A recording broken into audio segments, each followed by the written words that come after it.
tres ídolos que nadie ha enseñado. El primer ídolo se llama religión, el segundo ídolo se llama fútbol y el tercer ídolo se llama, a los que nos miran a través de YouTube, vamos a dar comienzo a la porción de esta semana que se llama Yetro, que va desde Éxodo capítulo 18 al capítulo 20, versículo 26.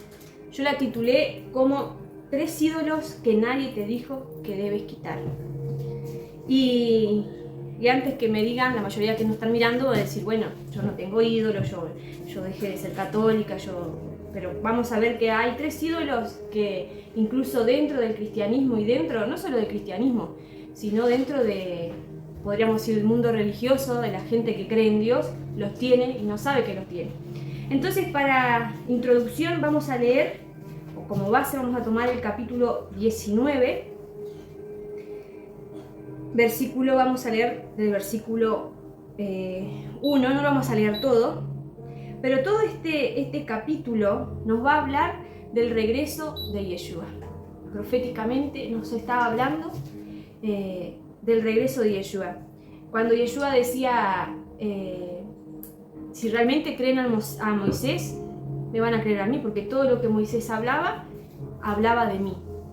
Entonces vamos a comenzar a leer la porción. Y también que se santifiquen los sacerdotes que se acercan a Yahweh, para que Yahweh no haga en ellos estrago. Bueno, entonces vemos todo que el pueblo estaba oyendo la voz de Dios mismo en el monte, ¿no? Y después pueden seguir leyendo, pero lo vamos a leer también en el capítulo 20, que se nos da los 10 mandamientos, ¿no? Y quiero que pensemos en este acto, en este momento, qué era lo que estaba sucediendo con Dios, con el pueblo. ¿Qué era lo que estaba pasando acá? Dios le estaba proponiendo matrimonio. Vamos a ponerlo entre comillas, le estaba proponiendo algo al pueblo, ¿no? Si dieres oído, en el versículo 5 le dice, si dieres oído a mi voz y guardares mi pacto, vosotros seréis mi especial tesoro sobre todos los pueblos. En el versículo 6 dice, vosotros me seréis un reino de sacerdote y gente santa. En otras palabras, Dios se le estaba diciendo, miren, este es mi contrato matrimonial. Ustedes van a ser mi amada, mi esposa, ustedes van a ser mi mayor adquisición. Ustedes saben que yo lo llevé como sobre las alas de un águila. Obviamente que no fue literalmente, ¿no? Que vino un águila y lo sacó de la tierra de Egipto. Pero Dios le estaba diciendo, este es mi pacto que yo quiero hacer. Si ustedes oyen mi voz y guardan mi mandamiento, ustedes, así como yo los guardé en la tierra de Egipto y los saqué, así va a ser su vida. Así va a ser cuando ustedes lleguen a la tierra prometida, ¿sí? Entonces Dios les estaba proponiendo en ese contrato matrimonial lo que Él quería de ellos, ¿no? Y el pueblo, ¿qué dijo? Le dijo sí, haremos. En el versículo 8 dice, y todo el pueblo respondió a una y dijeron, todo lo que Yahweh ha dicho, haremos. O sea, sí, acepto.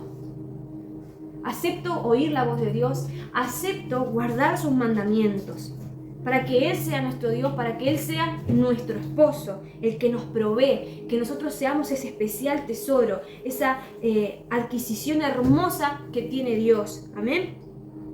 Entonces, ¿cuál era? Dios le seguía pidiendo, obviamente que no solo, sí, oigan mi voz, sino ese guarden mis mandamientos. Y Dios le da requisitos a que su novia se prepare, ¿no? Dice en el versículo, Él pidió que se santifiquen. Dice en el versículo, entonces Yahweh, versículo 9, dijo a Moisés, he aquí yo vengo a ti en una nube espesa, para que el pueblo oiga mientras yo hablo contigo, y también para que te crean para siempre. Versículo 10 dice, y Yahweh dijo a Moisés, ve al pueblo y santifícalos hoy y mañana, y laven sus vestidos y estén preparados para el día tercero, porque el tercer día descenderá a ojo de todo el pueblo sobre el monte Sinaí, ¿no? Y dice que no podían tocar mujer, que debían lavarse. Aquí literalmente Dios le estaba diciendo que se saquen las impurezas físicas, literalmente, ¿no? Que se van y que cambien sus vestiduras, ¿no? Quizás ellos traían vestiduras egipcias, no sé cómo se vestirían, ¿no? Pero Dios le estaba diciendo, quiten sus vestidos, laven, límpiense. Pero sabemos y entendemos nosotros, en un sentido espiritual, que Dios les estaba indicando que laven, ¿qué cosa? A ver si están prestando atención. El vestuario que tenía. Literalmente le dijo que cambien sus vestidos, que se bañen, que se preparen, que no tengan relaciones sexuales con sus esposas. Eso es literalmente. Pero espiritualmente Dios les estaba diciendo que cambien su corazón, que quiten esa vestidura vieja. Y vamos a leer en 1 Tesalonicenses, el capítulo 4. Dice así: por los demás, hermanos, os rogamos y exhortamos en el Señor Yeshua, que de la manera en que aprendiste de nosotros, como os conviene conduciros y agradar a Dios, así abundéis más y más. Si ustedes leen el capítulo 18 de Éxodo, Moisés le enseñaba al pueblo cómo debían andar, cómo debían conducirse en la vida, ¿no? Y acá nos está diciendo que nos exhorta a que debemos conducirnos y como a Dios le agrada, ¿no? Versículo 3. Pues la voluntad de Dios es vuestra santificación, que os apartéis de fornicación, que cada uno de vosotros sepa tener su propia esposa en santidad y honor, no de concupiscencia, o sea, la concupiscencia son los malos deseos del corazón, como los gentiles, que no conocen a Dios. Fíjense que aquí está hablando del matrimonio también, ¿no? Tener a su propia esposa y no en pasión de concupiscencia. Hoy podemos ver que hay muchos matrimonios que hemos escuchado testimonios, ¿no? Que se permite cualquier cosa dentro del matrimonio mientras estén casados, y a esas cosas a Dios no le agrada. Son deseos malos, concupiscencia, desorden en la vida, vamos a hablar así, claro, sexual, vamos a decir, íntima del matrimonio, y a Dios no le agrada. Como a los gentiles, dice, no en pasiones de concupiscencia, como a los gentiles que no conocen a Dios, que ninguno agravie ni engañe en nada a su hermano, porque el Señor es vengador de todo esto, como ya os hemos dicho y testificado. Pues no nos ha llamado Dios a la inmundicia, sino a santificación. ¿Qué les estaba pidiendo literalmente en Éxodo? Que se laven, o sea, que se quiten las impurezas físicas, como todos nosotros. Nosotros vamos a hacer ejercicio y al rato damos chivando, ¿no? Vamos al baño durante el día y llega un momento que nuestro cuerpo nos pide un baño, ¿no? O sea, literalmente Dios le estaba diciendo que se bañen, que cambien sus vestiduras. Pero espiritualmente Dios nos dice acá, pues no nos ha llamado Dios a la inmundicia, sino a la santificación. Quitar todos esos pensamientos, esas cosas que podríamos haber aprendido en Egipto, en el mundo, cambiar nuestro pensamiento, nuestro corazón. Amén. Así que el que desecha esto, o sea, el que desecha la santificación, no desecha a hombre, sino desecha a Dios, que también dio su Espíritu Santo. Entonces, Dios lo que...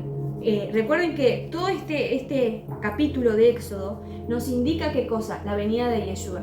Y ahora vamos a ver por qué digo que representa y nos está hablando la venida de Yeshua. Entonces, antes de la venida de Yeshua, ¿qué tenemos que hacer nosotros? Santificarnos. Debemos quitar esa ropa vieja, que no es literalmente la que tenemos, sino esa ropa vieja de maldad, de concupiscencia, de malos deseos, de deseos desordenados, todo aquello que a Dios no le agrada, que Dios nos ha dejado sus preceptos para vivir una vida conforme a la que Él quiere. Entonces, uno de los requisitos, que ahora lo vamos a ir a profundizar un poquito más, porque yo puse el título 3 ídolos, vamos a hablar un poquito más sobre la santificación con relación a los ídolos. Pero otra cosa que dice acá muy importante, interesante, que dice que Yeshua, que Dios, que Yahweh, obviamente, se presentó en el monte, ¿no? Se va a presentar en el monte. Y Dios le dijo, santifíquense, lávense, ¿no? Lávense en su corazón, lávense en su mente, sus ropas, ¿no? Que yo voy a aparecer. ¿Y qué nos dice acá que nos hace con relación a lo que dijo Yeshua, que nos dice en los evangelios? Versículo 9. He aquí, yo vengo a ti en una nube espesa. ¿Qué dijo Yeshua? ¿Qué nos dice en Apocalipsis 1, versículo 7? Dice así, he aquí, viene con las nubes y todo ojo le verá. ¿Qué seguía diciendo en el versículo 9? Dice, vengo a ti en una nube espesa para que el pueblo oiga mientras yo hablo contigo. Y en el versículo 11 dice, y estén preparados para el día tercero, porque al tercer día Yahweh descenderá a ojo de todo el pueblo. ¿Qué nos dice en Apocalipsis? Que vendrán las nubes y que todo ojo le verá. Y los que le traspasaron y todos los linajes de la tierra lamentarán por él. Por eso le digo que todo este capítulo 19 nos está hablando de la venida de Yeshua. Y después vamos a ver que nos sigue hablando sobre esto es una profecía que se va a cumplir, ¿no? Así como se cumplió que él vino en el monte Sinaí, se va a volver a cumplir. Amén.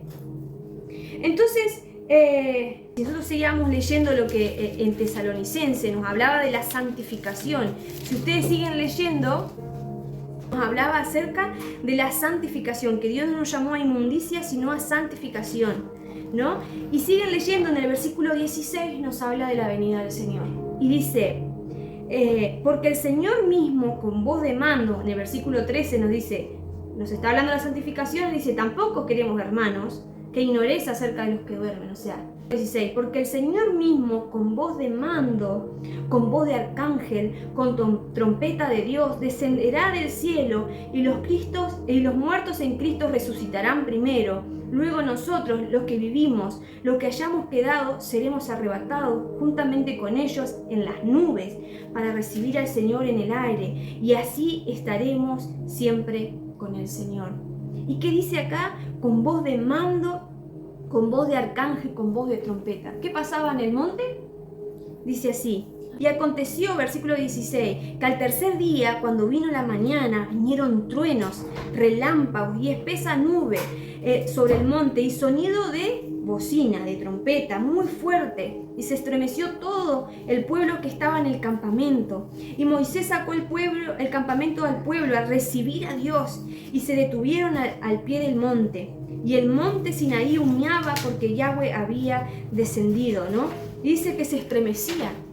Imagínense esta escena, y la escena que nos habla en Tesalonicense, ese sonido de bocina que va a ser cuando Él venga, que toda la tierra se estremezca porque lo va a ver a Él, todo ojo le verá, lo verán las nubes que volverá. Amén. Entonces es hermoso poder ver que, como dijo Yeshua, si creéis realmente en Moisés, le estaba diciendo a los fariseos, a los escribas que estudiaban la ley, si les creéis a Moisés me van a creer a mí, porque todo lo que yo digo lo dijo Moisés. Moisés hablaba de mí. Entonces dijimos que él volvería acá en Éxodo, volvió en una nube espesa con sonido de bocina, ¿no? Y que todo ojo le vio. Pero también era una profecía del tercer día. Y vamos a leer Lucas capítulo 24, versículo 44 al 46. Y les dijo, estas son las palabras que os hablé, estando aún con vosotros, que era necesario que se cumpliese todo lo que está escrito de mí en la ley de Moisés, en los profetas y en los salmos.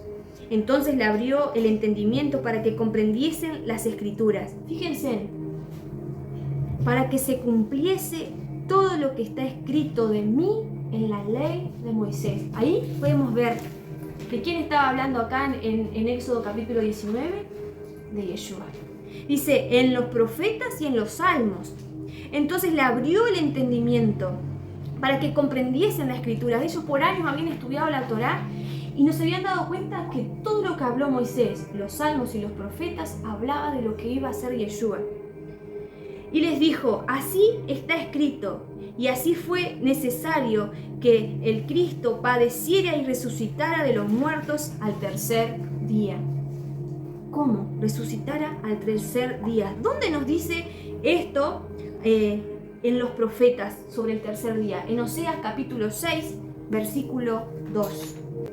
Nos dará vida después de 2 días, en el tercer día nos resucitará y viviremos delante de Él. ¿Qué pasó? Yeshua murió y resucitó. Pero podemos ver que la profecía del tercer día se cumplió en Moisés, en Éxodo, lo que veníamos leyendo. Se cumplió en Yeshua porque murió y resucitó. Y se volverá a cumplir ¿con qué?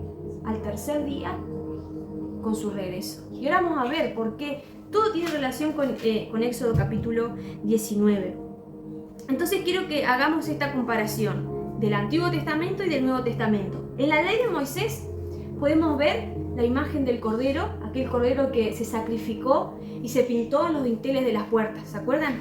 Que eso iba a ser por señal para que no venga la muerte sobre los hijos de Israel y sobre los egipcios que habían creído en él, ¿no? Se derramó la sangre para dar salvación y para salvarlo, de la muerte.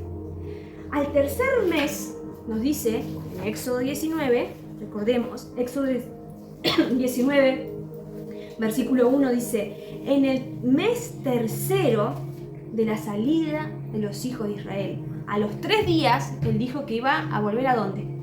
En el monte Sinaí. Y Dios le dice: prepárense, santifíquense, porque en este mes tercero, al tercer día, yo voy a descender al monte, en una nube espesa, y todo ojo me verá, con sonido de bocina. ¿Qué pasó? ¿No? Entonces vemos que en la ley de Moisés, en el Antiguo Testamento, se cumplió. Él fue, aquí en el Antiguo Testamento hubo un cordero que derramó su sangre para darnos salvación, para darle vida, ¿no? Y al tercer mes de la salida de los hijos de Israel de Egipto, a los 3 días, él volvió en una nube espesa con sonido de bocina y todo ojo le vio. Y ahora vamos a ver en el Nuevo Testamento, ¿no? Cuando vino Yeshua. Yeshua fue el cordero que derramó su sangre para darnos vida y salvación. Nos libró de la muerte. A los 3 días resucitó. Si bien resucitó y fueron santos con él, que fueron las primicias que él presentó delante del Padre, él no volvió en nubes. ¿Se acuerdan que Yeshua se presentó a los discípulos, ¿no? Estaban en la barca, algunos estaban cenando, ¿no? Y se presentó el Señor, pero él no había venido en una nube. Todavía no había venido. Pero nos dice acá en Hechos capítulo 1, fíjense qué hermoso, porque él murió y resucitó para darnos vida, pero al tercer día nosotros pensamos que, bueno, contamos día 1, día 2, día 3, pero recuerden que un día puede ser 1000 años y 1000 años puede ser un día para Dios. En Hechos capítulo 1, versículo del 9 al 11. Estaban con Yeshua, se le había presentado, ¿no? Después que había muerto, había resucitado, se había presentado a sus discípulos y les dice: y habiendo dicho estas cosas, viéndolos a ellos fue alzado y le recibió una nube que le ocultó sus ojos. Y estando ellos con los ojos puestos en el cielo, entre tanto que él se iba, he aquí se pusieron junto a ellos 2 varones con vestiduras blancas, los cuales también les dijeron: varones Galileos, ¿por qué están mirando al cielo? Este mismo Yeshua, quien ha sido tomado de vosotros al cielo, así vendrá como lo habéis visto ir al cielo. Fue tomado en una nube y se fue. ¿Cómo volverá él? En una nube por su pueblo. ¿Cómo vino él al monte Sinaí? En una nube espesa. En una nube especial. Entonces podemos ver que Yeshua fue el cordero, nos libró de la muerte, nos dio salvación. A los 3 días resucitó, pero él volverá en esta profecía del tercer día. Él volverá en una nube espesa, con sonido de bocina, con sonido de trompeta, que la tierra mismo se va a estremecer. Y ahí sí se va a cumplir lo que nos decía en Oseas, que viviremos junto a Él. Ahí sí se va a cumplir esa profecía.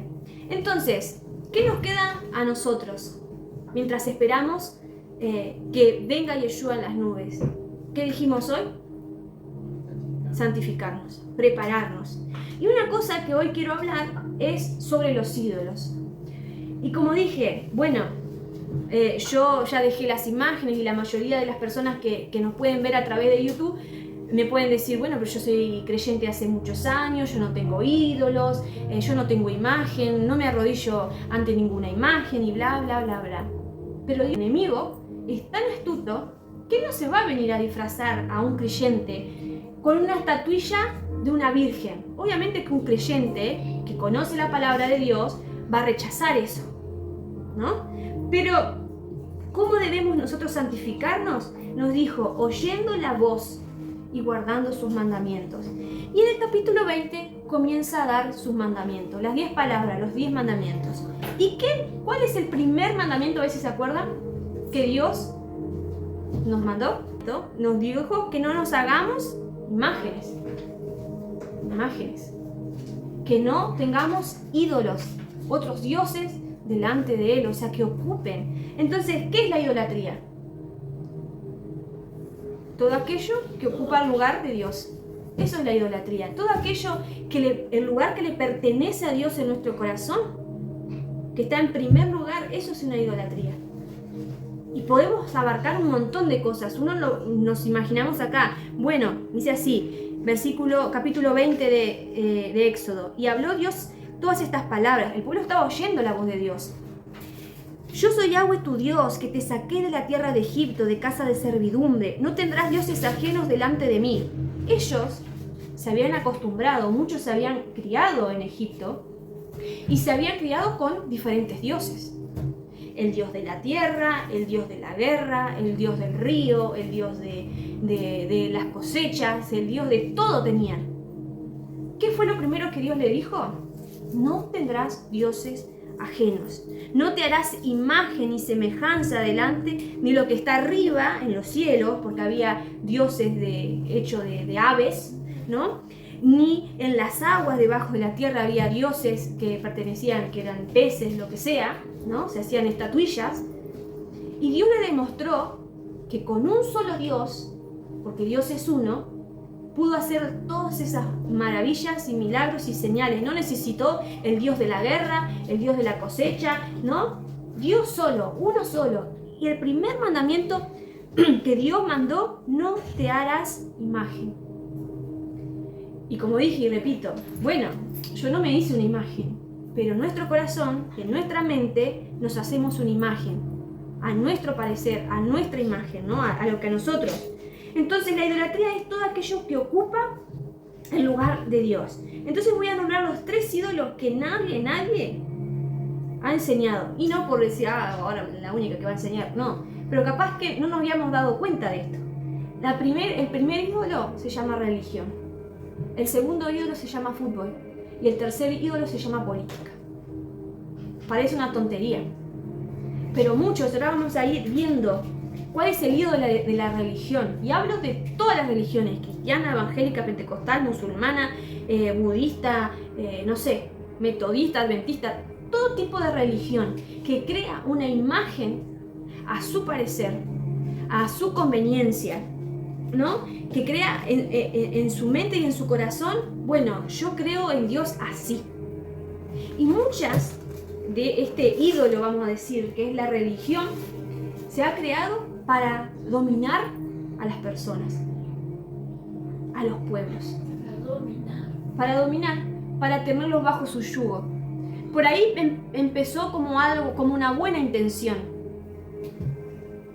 pero está ocupando el lugar de Dios. ¿Y cómo? ¿Cuáles son esas características de ese ídolo de la religión? Por ejemplo, que crea un ser, podemos llamarlo líder, pastor, profeta, maestro, querubín, ¿no? Que está delante de la gente y lo endiosan. Por ejemplo, el pastor, yo y nadie más que yo soy el pastor o soy el maestro y soy el profeta, ¿no? Esa es una de las características que tiene este ídolo. Mi iglesia tiene la sana doctrina y solo en esta iglesia está la salvación. Fíjense la característica. Lo que dice mi pastor es palabra santa, aunque vaya en contra de las escrituras. Eso se va creando la religión. El líder, pastor, maestro, lo que sea, es quien te indica con quién casarte o si tenés que divorciarte. ¿Al pastor se le ocurrió que tenés que divorciarte? Yo te doy permiso porque yo soy el líder, porque yo soy el pastor. ¿Con quién debes hacer amistad y con quién no? Y eso implica que dejes de lado a tu familia. Muchas religiones han hecho eso. No, porque tu familia es inconversa, ¿no? Ahora tu padre espiritual soy yo y tu familia es la congregación. Este tipo de ídolo divide. Estos 3 ídolos, la religión, el fútbol y la política, dividen a medio mundo. Hay una frase que dice: divide y triunfarás. Este ídolo de religión hace eso. Y si vos no haces lo que el pastor líder de esta religión hace, lo que te dice, lo que te manda, vos sos un rebelde. Y muchos empiezan a apoyar esto, ¿no? ¿Por qué empiezan a apoyar? Creyendo en esta manipulación, en esta mentira, comienzan a pensar, gracias al pastor yo conseguí trabajo, gracias al pastor dejé de drogarme, gracias al pastor. ¿No fue tu fe? ¿No fue la fuerza que Dios te dio? Gracias al pastor, gracias a la iglesia, porque la iglesia me dio todo. El pastor es mi padre espiritual, dicen así. Todo esto se llama idolatría religiosa y está ocupando el lugar de Dios y nos está alejando de Dios y de nuestra familia. Yo he visto familia o mujeres que han pasado días enteros dentro de la congregación y su matrimonio. No, vamos a tomar unos mates. No, porque tengo iglesia. No, lo he visto en familia mía que han visto así. Digo, ¿por qué vos no vas a la iglesia? No, si vive en la iglesia, ¿por qué no te acercas? No, porque somos de mal testimonio. ¿Por qué? Porque la religión, ese ídolo que hemos creado, ese pastor, la iglesia, la congregación, la hemos puesto en lugar de Dios. Y Dios no quiere eso, Dios no quiere religión, Dios quiere una relación con su pueblo. Entonces pasemos al otro ídolo, el fútbol. Y usted me puede decir, bueno, pero no es tanto el fútbol. Pero miren que sí, y dentro de la iglesia hay personas que han hecho, bueno, si gana mi equipo favorito, me voy a hacer un tatuaje que diga, me hago el escudo acá en el pecho. Cristianos, si gana mi cuadro favorito, voy a ir caminando no sé cuántos kilómetros porque ganó. Este ídolo del fútbol hace que en una familia no se puedan sentar a comer tranquilos, porque empiezan a discutir. ¿No? Está el dicho, cuando se sienten en la mesa no hable de religión, ni de política, ni de fútbol. ¿Por qué hace eso? Porque divide. A veces prefieren mirar un partido, no digo que está mal que miremos un partido de fútbol. Lo que estoy diciendo que era la idolatría poner, todo aquello que ocupa un lugar de Dios. Si Dios te da un momento para que vos estés aprendiendo de la palabra de Dios y preferís ir a mirar el partido de fútbol, ¿a Dios le agrada o no le agrada? Bueno, en otro momento leo la palabra, pero si Dios quería hablarte en ese momento. No, hay gente que prefiere mirar el partido de fútbol que ir a visitar algo tan simple, a su abuela que está en un geriátrico. Hacer esa obra de bien, sencilla. O tomar unos mates con tu madre, o lo que sea, por mirar un partido. No, yo no voy a ir al cumpleaños, o yo no voy a ir a cenar con mi madre, con mi padre, o lo que sea, porque juega Peñarol, o Boca y River, ¿no? Juega mi partido favorito. Y eso divide. Aunque parezca una pavada, es un ídolo.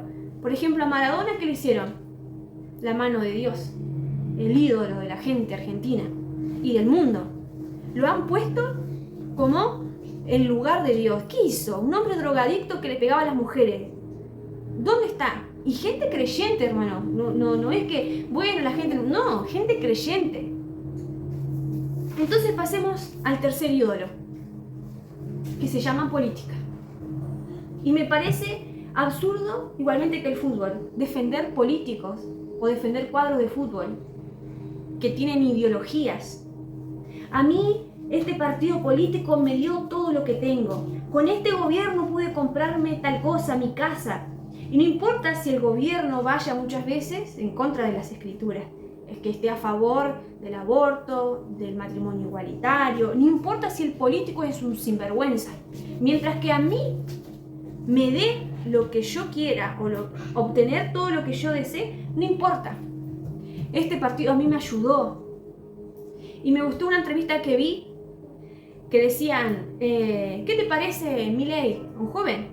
Mire, dice, yo me levanto a las 6 de la mañana a trabajar, a mí ningún gobierno me dio nada. Yo tengo que salir a trabajar y ganarme el pan. No importa. Y personas mayores también. No importa este gobierno, el anterior, ni el otro. Yo no defino ningún partido político. Entonces, no. Y se pelean de tal manera que, como dije, dividen familias, divide congregaciones, dividen pueblos. ¿Por qué? Por defender políticos. No porque este político no es igual que los otros. Es un hombre, como cualquier otro. Puede tener algunas cosas buenas, cosas malas, pero el que te da todas las cosas, el que te da la fuerza, el que te provee, siempre es Dios. No es el pastor ni la iglesia.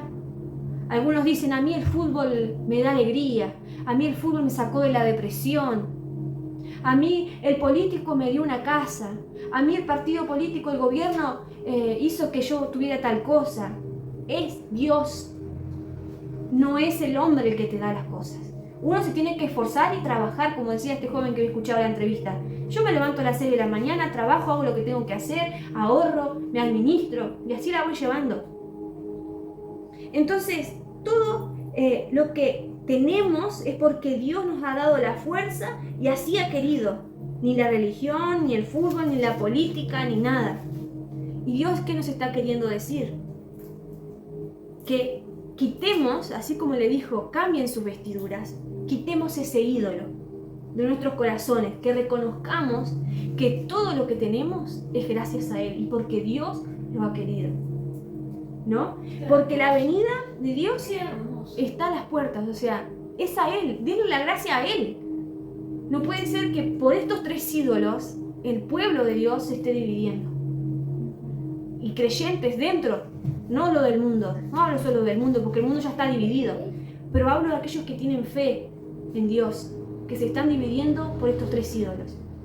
Entonces Dios cuando venga no va a decir, pero vos no te cambiaste esa vestidura egipcia que tenías, esa vestidura del mundo, esos ídolos que llevabas en tu corazón, esa imagen que vos te hiciste de ese líder, de ese pastor, de ese político, de ese jugador de fútbol, no te lo sacaste de tu mente, lo tuviste acá en primer lugar, antes que a mí. Entonces Dios eso es lo que nos quiere hablar en este tiempo. Él cumplió en el Antiguo Testamento, vino una nueva espesa, habló con el pueblo, pero Él volverá y nos llevará con Él. Amén. Así que estemos preparados, hermanos.